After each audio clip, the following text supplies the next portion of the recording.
किसी के सामने में कभी नहीं झुकूंगा, चाहे दुनिया का कोई भी ताकत क्यों ना हो।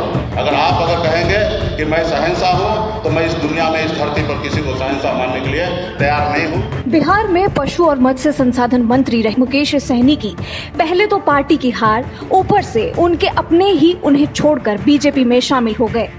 एक के बाद एक मिल रहे झटकों से मुकेश सहनी के अस्तित्व पर भी सवाल खड़े हो गए हैं। सभी विधायकों को बीजेपी में शामिल करने के बाद मुकेश सहनी को भी मंत्रिमंडल से बेदखल कर पार्टी की सदन में स्थिति लगभग शून्य बना दी है। हालांकि मुकेश सहनी खुद फिलहाल विधान परिषद के सदस्य बने हुए हैं, लेकिन जुलाई के बाद उनका क्या होगा ये उन्हें भी पता नहीं है। इसके बाद सहनी की हालत ये हो गई है जो न घर के हैं न घाट के। कैबिनेट की विदाई के बाद अब विधान परिषद में उनके बैठने की जगह भी बदल दी गई है।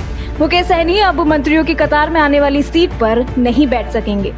बदली राजनीति परिस्थितियों के तहत मुकेश सहनी को उच्च सदन में अब सीट नंबर 82 आवंटित की गई है। मुकेश सहनी को नीतीश कुमार के मंत्रिमंडल में पशुपालन विभाग की जिम्मेदारी दी गई थी, लेकिन बीजेपी से तकरार के बाद उनके रुतबे में लगातार कमी आती दिखी है। दरअसल मुकेश सहनी का कार्यकाल जुलाई तक बचा हुआ है।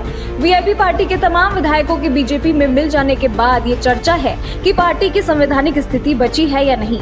वीआईपी पार्टी के तमाम विधायकों के बीजेपी में शामिल हो जाने के बाद भले ही पार्टी सदन में खाली हो गई है, उनकी इस स्थिति को मुकेश सहनी के बिहार की राजनीति में घटते हुए रुतबे के तौर पर भी देखा जा रहा है। मुकेश सहनी के 3 विधायक पहले ही भाजपा में शामिल हो गए थे, जिससे उनकी राजनीतिक मुश्किलें और बढ़ गई थी और अब मंत्री पद जाने के बाद सदन में उनका प्रभाव भी पहले जैसा नहीं रह गया है। पार्टी से तमाम विधायकों के बीजेपी में शामिल होने और मंत्री पद से हटाए जाने के बाद मुकेश सहनी ने अब एक बार फिर जनता के बीच लड़ाई लड़ने का ऐलान किया है। मुकेश सहनी का राजनीतिक सफर कम दिनों में ही बहुत उतार चढ़ाव का रहा। कम समय में ही फर्श से अर्श तक पहुंचे और फिर फर्श पर आ गिरे। पहले एनडीए के साथ जुड़ने के बाद गठबंधन में शामिल हुए। सीटों के बंटवारे में नाराजगी जताते हुए गठबंधन ने नाता तोड़ एनडीए में आए और 4 सीट विधानसभा चुनाव में हासिल करते हुए मंत्री भी बन गए। लेकिन 2 साल के अंदर ही एनडीए से गतिरोध शुरू हुआ और वीआईपी अब बिना विधायक की पार्टी बन गई है।